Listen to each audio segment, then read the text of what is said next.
Welcome to D R explained. आज हम एक ऐसी कहानी जिसमें एक ऐसे लड़के लफ़ी की जो एक फ्रूट खा के रबर का बन जाता है गोल्डी रॉजर, जिसे वन पीस के नाम से जाना जाता है, के खोए हुए खजाने को खोजने और समुद्री डाकुओं का राजा बनने के लफ़ी के सपने से शुरू होती है। उसके सपनों का रास्ता खतरों से भरा हुआ है। जब से लफ़ी छोटा था, वह शैंक्स नाम के एक समुद्री डाकू को देखता था और उसके ग्रुप का हिस्सा बनना चाहता था। हालांकि उसने खुद समुद्र में जाने और अपना ग्रुप बनाने का फैसला लिया, लेकिन जब उसने एक डेविल फ्रूट खाया जिसने उसके शरीर को रबर में बदल दिया, जिससे वह रास्ते में मिलने वाले अपने दुश्मनों से लड़ने के लिए काबिल हो गया।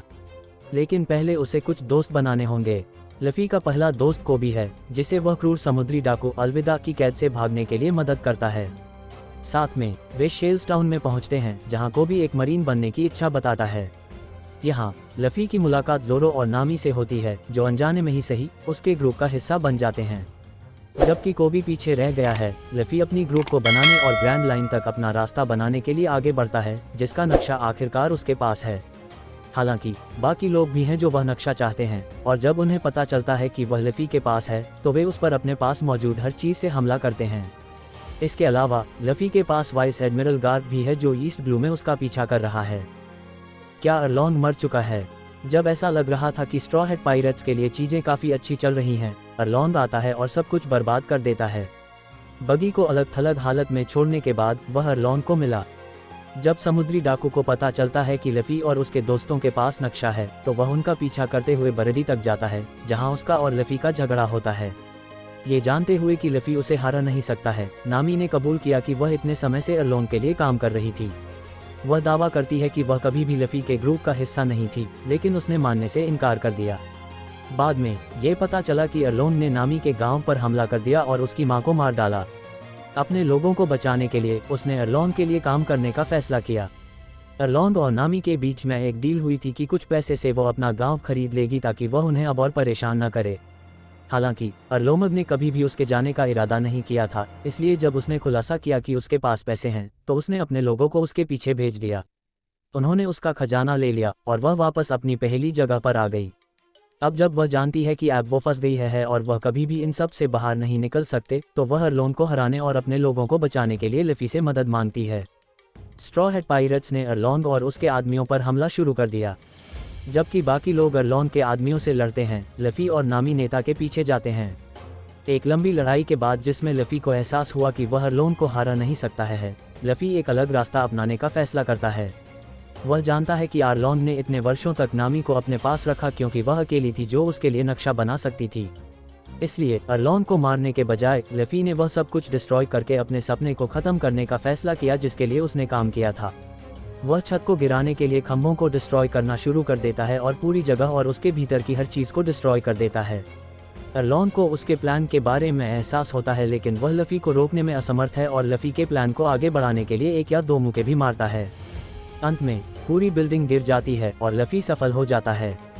उसके दोस्त सांसें थामकर उसके मलबे से बाहर आने का इंतजार कर रहे हैं। वह ये बताते हुए बाहर निकलता है कि वह बच गया है और उसने लड़ाई जीत ली है।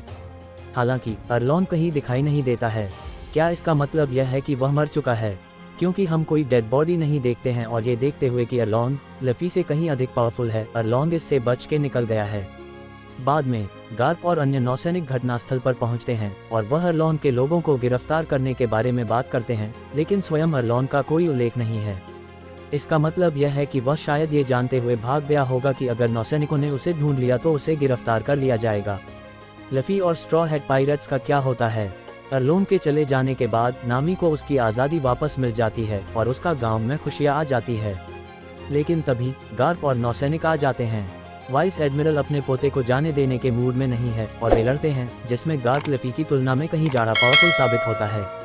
चाहे कितनी भी परेशानी क्यों न हो, युवा समुद्री डाकू लफ़ी पीछे नहीं हटता और लड़ना जारी रखता है। अंत में जब गार्प ने उसका गला पकड़ लिया तो लफ़ी हंसने लगा और गार्प को समुद्री डाकुओं के अंतिम राजा गोल्डी रोजर की याद आ गई, जो अपनी फांसी के दौरान भी ऐसे ही हंसा था। रोजर और लफ़ी के बीच तुलना से गार्प को एहसास होता है कि मिहोक ने उससे क्या कहा था। ऐसा प्रतीत होता है कि दोनों समुद्री डाकुओं में कुछ अनोखी समानताएं हैं, और कौन जानता है, लफ़ी वह कर सकता है जो कोई और नहीं कर सकता। शायद उसे वन पीस मिल जाए। गार्प ने अपने पोते को जाने दिया और खुलासा किया कि उसने ये पता लगाने के लिए उससे लड़ाई की कि क्या उसके पास समुद्री डाकू बनने की इच्छा शक्ति है। वह लफ़ी का टेस्ट कर रहा था, उसकी कमज़ोरी की तलाश कर रहा था, जांच कर रहा था कि क्या वह थोड़ी सी भी असुविधा होने पर हार मान लेगा। हालांकि लफ़ी ने खुद को समुद्री डाकू बनने में सक्षम साबित किया। तो गार्प उसे अपना आशीर्वाद देता है और उसे वन पीस की खोज पर निकलने के लिए ग्रैंड लाइन की ओर जाने देता है। अंत में स्ट्रॉ हैट समुद्री डाकू इकट्ठा होते हैं और अपने सपनों के बारे में बात करते हैं। लफ़ी ने समुद्री लुटेरों का राजा बनने की अपनी इच्छा दोहराई। ज़ोरो दुनिया का सबसे अच्छा तलवारबाज बनना चाहता है। नामी दुनिया का नक्शा बनाना चाहती है। उसोप समुद्र का एक बहादुर योद्धा बनना चाहता है और सेंजी ऑल ब्लू को ढूंढना चाहता है। जैसे ही नामी उन्हें नेविगेट करती है, वह एक अजीब पहाड़ की ओर इशारा करती है जहां पानी ऊपर की ओर जा रहा है। ये रिवर्स माउंटेन को रेफर करता है, जिसका अर्थ है कि वे ग्रैंड लाइन पर जा रहे हैं। रिवर्स माउंटेन के उल्लेख से पता चलता है कि दूसरे सीजन में बहादुर समुद्री डाकुओं के लिए कई और चुनौतियां हैं, लेकिन ये बात नहीं है। अरलोन पर अपनी जीत के बाद लफ़ी के सिर पर एक इनाम रखा गया है, जिससे समुद्री डाकू के रूप में उसकी स्थिति मजबूत हो गई है। इनाम बहुत बड़ा है, जिससे पता चलता है कि सरकार उसे एक महत्वपूर्ण खतरा मानती है।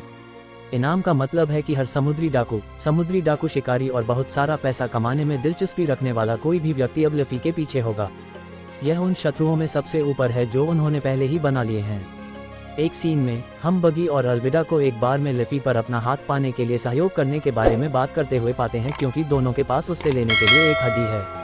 इससे पता चलता है कि लफ़ी का आगे का रास्ता खतरों और दुश्मनों से भरा है।